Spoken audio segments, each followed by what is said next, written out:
मुकुंदपुर गांव के मंदिर में किरण माता रानी की आरती गाते हुए पूजा कर रही थी। उसकी मधुर आवाज सुनकर मंदिर के पास से गुजर रहे लोग मंदिर में खींचे चले आते हैं।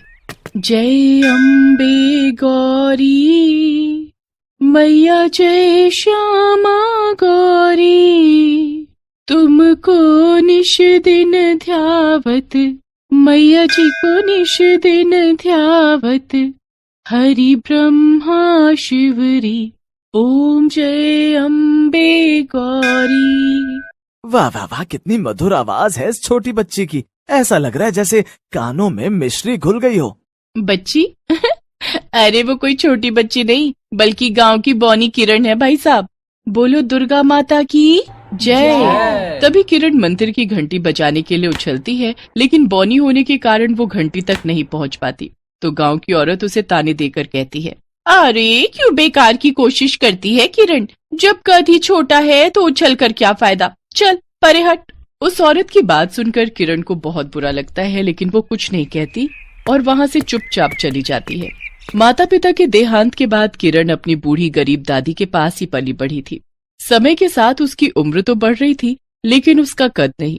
उसके छोटे कद के कारण गांव के सभी लोग उसके बौनेपन का मजाक उड़ाया करते, लेकिन किरण लोगों की बातों को नजरअंदाज करके माता दुर्गा की भक्ति में लीन रहा करती थी, क्योंकि माता दुर्गा की भक्ति करके उसे बहुत खुशी मिला करती थी। एक रोज दिया जलाने के समय तेल खत्म हो जाता है, तो किरण अपनी दादी से तेल लाने के लिए पैसे मांगती है। दादी, तेल खत्म हो गया है, थोड़े पैसे दे दो, दुर्गा माँ की जोत जलानी है। अरे बेटी, एक हफ्ते पहले ही तो तेल लाई थी मैं, पता भी है कितना महंगा हो गया है तेल। जानती हूँ दादी, घी का दिया नहीं जला सकती, इसलिए तो तेल का दिया जलाकर माँ दुर्गा की पूजा करती हूँ। तू तो दुर्गा माता की इतनी पूजा पाठ करती है, लेकिन फिर भी तुझ पर माँ कृपा नहीं कर रही। तेरी शादी के लिए इतने रिश्ते देखे, लेकिन सब तेरे बौनी होने के कारण शादी के लिए मना कर देते हैं। दादी, मैं बौनी हूँ, इसमें मेरी क्या गलती, और मुझे माँ दुर्गा पर पूरा भरोसा है, वो जो करेंगी ठीक करेंगी। पता नहीं बेटी तेरी किस्मत में क्या लिखा है, मेरी उम्र हो चली है, पता नहीं कब तक सांसें चलेंगी। अपने जीते जी मैं तेरा घर बसते देख लूं, बस यही चाहती हूँ मैं। कलावती ने अपनी बौनी पोती के लिए कई रिश्ते देखे, लेकिन किरण के छोटे कद के कारण सभी रिश्ते वाले उसे देखते ही मना कर दिया करते थे, जिसके कारण कलावती को हमेशा उसकी शादी की चिंता लगी रहती थी।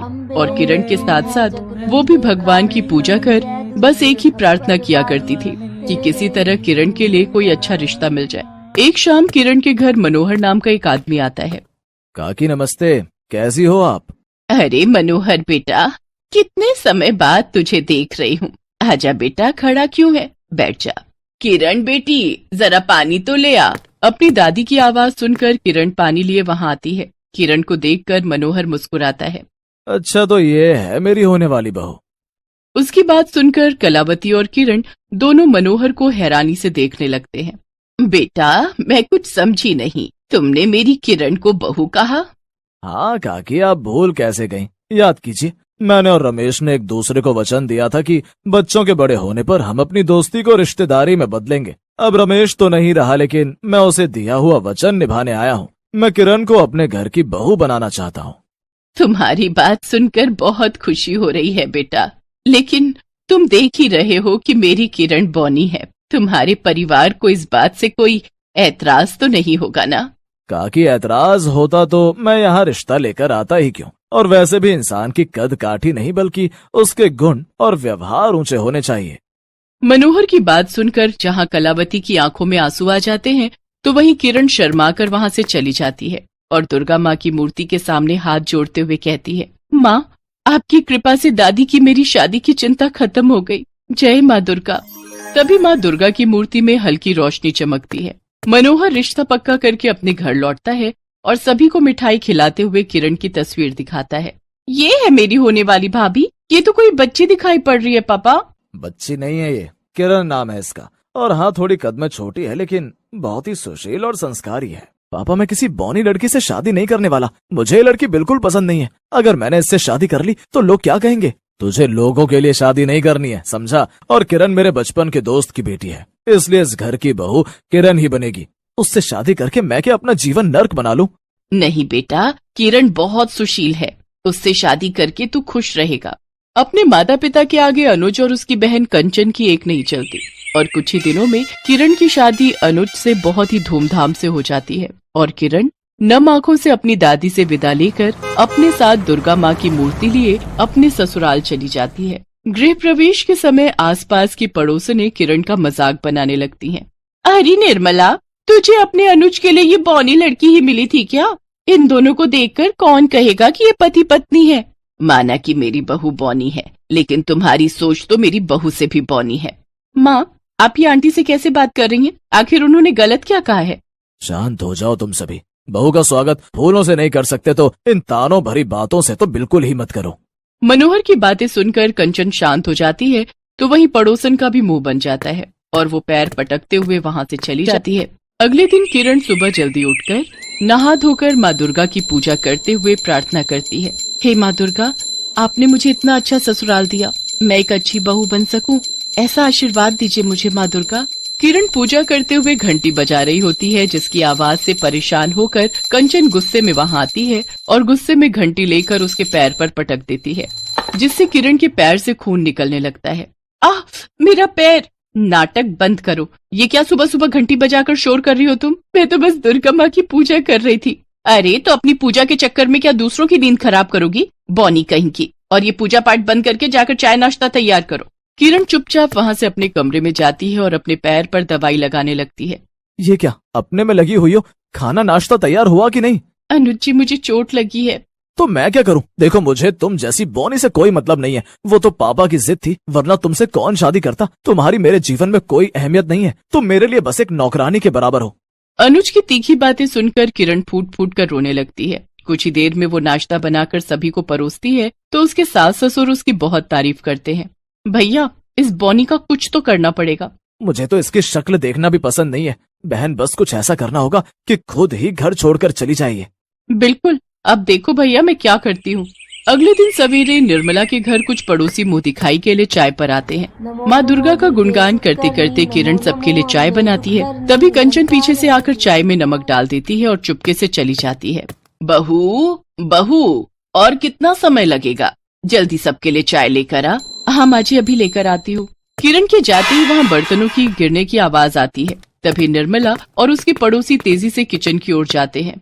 सब देखते हैं जो चाय किरण ने पड़ोसियों के लिए बनाई थी, उस चाय पर बिल्ली मुंह मार रही थी। हे राम, अगर हम यहाँ दौड़े दौड़े नहीं आते तो ये हमें बिल्ली की झूठी चाय ही पिला देती।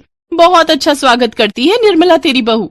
अरे इसे बिल्ली दिखाई कहाँ दी होगी, बौनी जो ठहरी।